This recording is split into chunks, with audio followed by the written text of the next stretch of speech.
মোরা গৌসে পাকের ওসিলাতে যাব মদিনায়, মোরা পীর মুর্শিদের ওসিলাতে যাব মদিনায়। সবাই মিলে বলে মোরা গৌসে পাকের ওসিলাতে যাব মদিনায়, মোরা পীর মুর্শিদের ওসিলাতে যাব মদিনায়।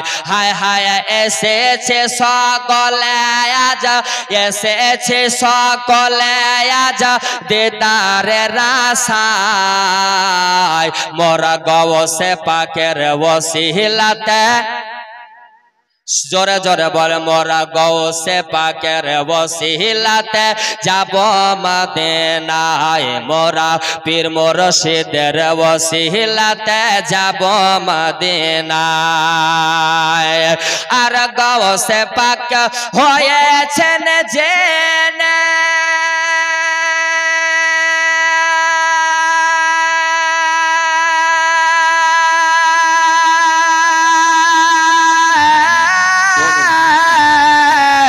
আর গৌসে পাক হয়েছেন জেনে, আর নবী পাকের আদরের তেনে, সুবহানাল্লাহ সুবহানাল্লাহ। আর গৌসে পাক হয়েছেন জেনে, নবী পাকের আদরের তেনে, মা ফাতেমার নয়ন মনে, মা ফাতেমার নয়ন মনে বাগদাদে ঘুমায়, মোরা গৌসে পাকের ওসিলাতে, হয় না হয় না একটু মন খুলে পড়ে, মোরা গৌসে পাকের ওসিলাতে যাব মদিনায়, মোরা পীর মুর্শিদের ওসিলাতে যাব মদিনায়।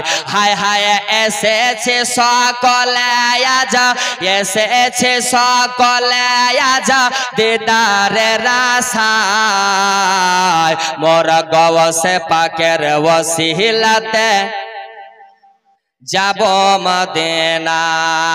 আমিন। আবার দরুদ পড়েন আল্লাহুম্মা সাল্লি আলা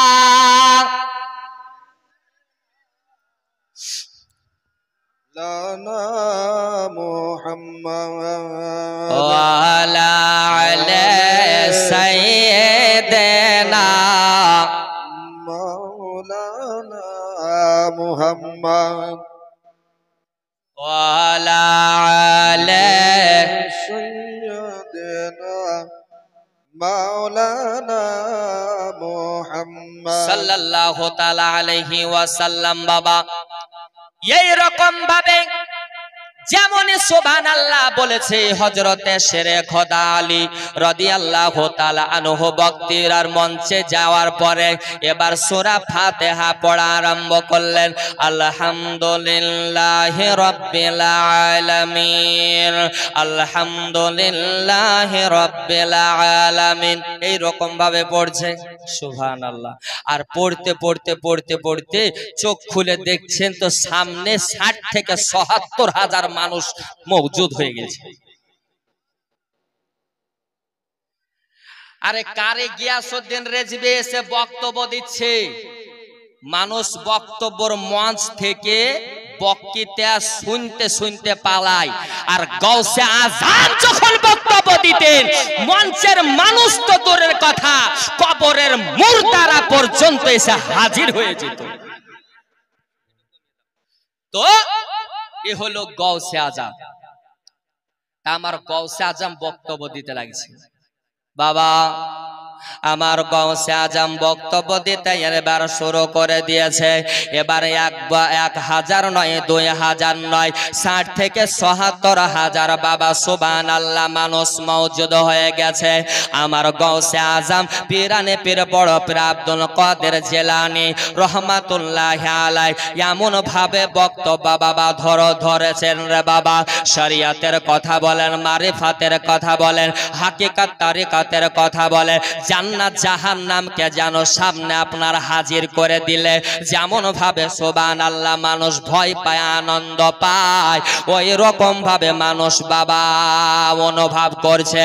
আমার গাউসে আজম এমন ভাবে বক্তব্য বাবা দিতে লাগলেন মানুষ সুবহানাল্লাহ শোনার পরে রে বাবা অনেক মুসলমান নবী মুস্তাফার আওলাদের রাসূলের কথা শুনে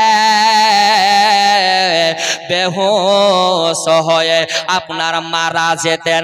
আমার গাউসে আজম বক্তব্য শেষ করতেন তো অনেক মানুষের জানাজা পর্যন্ত পড়াতে হতো। কেমন বাবা বক্তব্য রে বাবা, এই গাউসে আজম এই রকম ভাবে বক্তব্য দেন। একটা খ্রিস্টান এসে একদিন হাজির হয়ে গেল। একদিন খ্রিস্টান এসে একটা বাবা হাজির হয়ে গেল।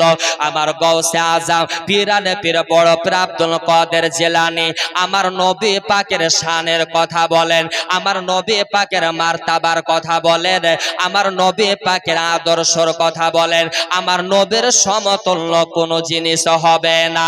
এই কথা শোনার পরে ওই খ্রিস্টান বলে গাউসে আজম একটা কথা আপনাকে বলবো, আপনি বলছেন আপনার নবী নাকি সব চাইতে বড়, আপনার নবী নাকি অমক করেছে তমক করেছে। শোনেন আপনার নবীর কথা ছাড়েন, আমার নবীর কথা শোনেন, আমার নবী ছিল সব চাইতে বড়। খ্রিস্টান এই কথা বলছে। আমার গাউসে আজম বলছে হ্যাঁ রে তোর নবীর নাম কি বলতো? বলে আমার নবীর নাম হলো হযরতে ঈসা রুহুল্লাহ। কি বলেন ঈসা রুহুল্লাহ। বলে কি করতো তো নবী? বলে আমার নবী কি করতো জান শুনবা? বলে বলো। বলে আমার নবী মুর্দা কে জিন্দা করে দিত। একটু জোরে বলে। মুর্দাকে জিন্দা করতো। আর কি করতো? বলে যদি নাড়া মানুষের মাথাতে সোবানা হাত দিত তো সঙ্গে সঙ্গে চুল গজিয়ে যেত। আর কি করতো রে? বলে আর বলবেন না। মানুষ মাত্রে হয়ে থাকে অসুখের মাথাতে যদি কোনো অসুখওয়ালা ব্যক্তিদের মাথাতে যদি হাত বোলাতো সঙ্গে সঙ্গে সুবহানাল্লাহ অসুখ দূর হয়ে যেত। আমার গাউসে আজম বললেন তাহলে তোর ঈসা রুহুল্লাহ আলাইহিস সালাম একজন পয়গম্বর, ঠিকই আছে ওটা তোর নবী? বলে হ্যাঁ এটা হলো আমার নবী। বলে ভালো কথা, তাহলে কি দয়ার নবীর চাইতো বড় বলছিস? বলে হ্যাঁ। বলে মায়ার নবীর চাইতো বড় বলছিস? বলে হ্যাঁ। বলে তাই নাকি? বলে কিসের জন্য তুই বড় বলছিস? বলে আমাদের নবী মুর্দাকে জিন্দা করে দিতে পারতো এই জন্য বড় বলতেছি। আমার গাউসে পাক বলছে হ্যাঁ রে তোদের ঈসা নবী মুর্দাকে জিন্দা করতো, ওইটা আমিও করতে পারি। আরে জোরে বলে। তোর ঈসা নবী করতো, এটা শোন আমি আব্দুল কাদের সেটা করে দেখাইতে পারি। তাই ওরে ওরকম মুখে সবাই হড়াম করে, মুখে সবাই বড়ার করে, কিন্তু কাজে করে দেখাইতে হবে তবে তো। আমার গাউসে আজম বলছে শোন জোহরের আজান হয়েছে, নামাজ হয়েছে, এখন কম বেশি আসরের ওয়াক্তে ছুঁই। আমি যদি মুর্দাকে জিন্দা করতে পারি তাহলে তুই কি আমার নবী মুস্তাফার প্রতি ইশক মোহাব্বত রেখে কালেমা পড়বি? বল পড়বি?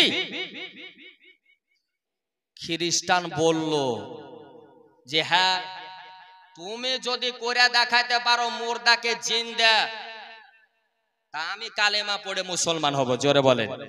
আরে জোরে বলেন। আরে যাদেরকে পাওয়ার দিয়েছে তিনাদের অসুবিধা আছে ভাই। হ্যাঁ আল্লাহ উনাদেরকে পাওয়ার দিয়েছে।